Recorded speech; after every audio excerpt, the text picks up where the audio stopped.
Polio রোগের জন্য বিশেষভাবে সক্ষম, হাতে 3.5 আঙুল। শারীরিকভাবে প্রতিবন্ধকতা থাকলেও মেধার দিক থেকে কোনো অংশে পিছিয়ে নয়। ছোট থেকেই মেধাবী পড়ুয়া প্রশান্ত।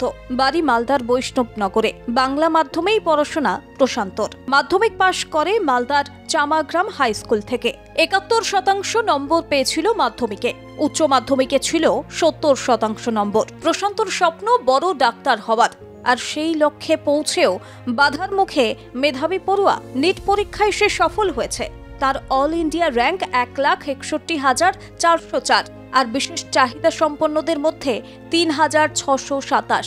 এরপরেও কলকাতার SSKM হাসপাতালে মেলেনি পড়ার সুযোগ। তাকে বলা হয় হাতে স্বাভাবিকভাবে ছুরি কাঁচি ধরতে সক্ষম না হওয়ায় সে ডাক্তারি পড়ার যোগ্যই নয়। স্বপ্ন পূরণের দোরগোড়ায় এসে স্বপ্ন ভঙ্গ হবে তা মেনে নিতে পারেনি প্রশান্ত। সে দ্বারস্থ হয় কলকাতা হাইকোর্টের। এরপর মুম্বাইয়ের এইমস থেকে মেলে ডাক্তারি পড়ার ছাড়পত্র।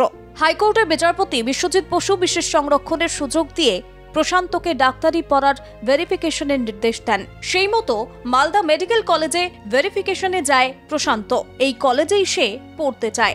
মানে আমার হাতের শুধু প্রবলেম আছে, আর এমনি কোনো কিছু নাই। মানে তাও আমি সব কাজ করতে পারি। যেমন সবই কাজ, সাইকেল চালানো, এমনি কাজ টাজ সবই ধরতে পারি। তো কি বলেছিল SSKM বলছিল তুমি কোনো কাজ পারবা না। আমি বললাম যে পারবো, তাও ওরা বলছে যে না তুমি পারবা না। তারপর আমি 3-4 বার গেছিলাম, তাও বলছে তুমি পারবা না। বলছে তোমাকে বলছে তুমি যতই বড় প্রধানমন্ত্রী নিয়ে আসো তাও তোমাকে করে দেবো না, এইভাবে বলেছে। প্রশান্তর মনের জোর দেখে এই লড়াইয়ে পাশে দাঁড়িয়েছে তার পরিবার।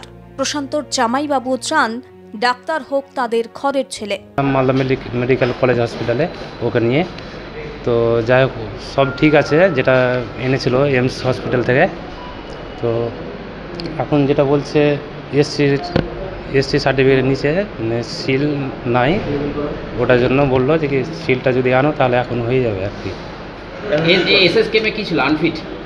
SSKM আনফিটই করেছে। মালদা মেডিকেল কলেজ হাসপাতালের পক্ষ থেকে যোগাযোগ করা হয় স্বাস্থ্য দফতরের সঙ্গে। কলেজ কর্তৃপক্ষ প্রশান্তকে জানিয়ে দিয়েছে সব রকম সহযোগিতা করা হবে তার সঙ্গে। প্রশান্তর সিংহভাগ নথি জমা নিয়েছে কলেজ কর্তৃপক্ষ। এটা একটা অসুবিধা হয়েছে, টেকনিক্যাল ফল্ট হয়েছে। সেই ফল্টটা হওয়ার জন্য সেইটার অসুবিধা থাকার জন্য ওই ব্যাকওয়ার্ড ক্লাসের অফিসাররা সেটিকে মঞ্জুর করেননি। যেহেতু তারা মঞ্জুর করেননি, আমরা আজকে ওটা ভেরিফাই করতে পারলাম না। ওটা কারেকশন করে দেওয়ার পর আমরা বিষয়টা করা যাবে। অতএব লড়াই করে নিজের যোগ্যতা প্রমাণ করেছে প্রশান্ত।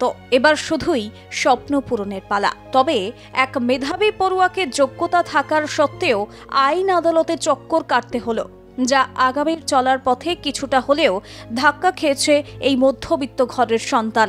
মালদা থেকে বিশ্বজিৎ মণ্ডলের রিপোর্ট, আর প্লাস নিউজ।